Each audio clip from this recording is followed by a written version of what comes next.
Colons are a powerful punctuation mark in writing, and they serve a couple of important roles: introducing lists and explanations. Understanding how to use colons properly can make your writing clearer and more engaging. Here's how they work. One of the most common uses of a colon is to introduce a list. You use a colon after a complete sentence that signals what's coming next.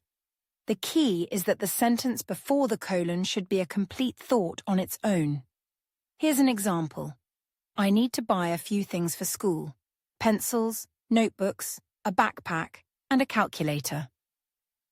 Notice how the part before the colon, I need to buy a few things for school, is a full sentence that makes sense by itself.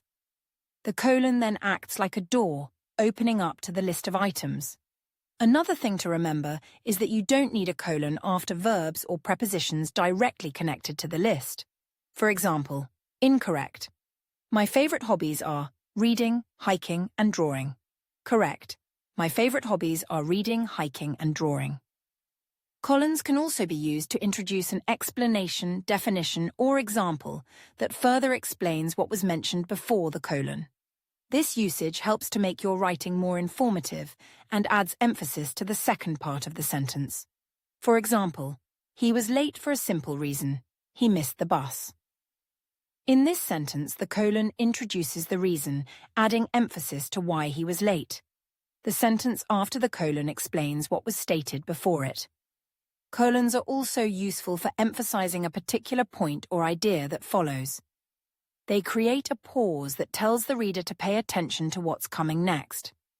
For example, she had only one goal this year: to win the championship.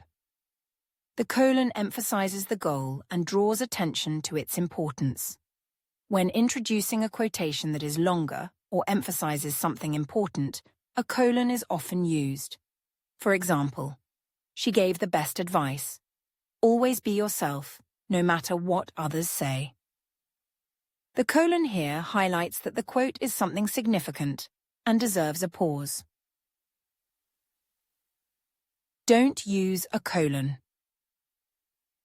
After incomplete sentences, the sentence before the colon should always be a full sentence. Incorrect. She wanted to go home. Correct. She wanted one thing: to go home.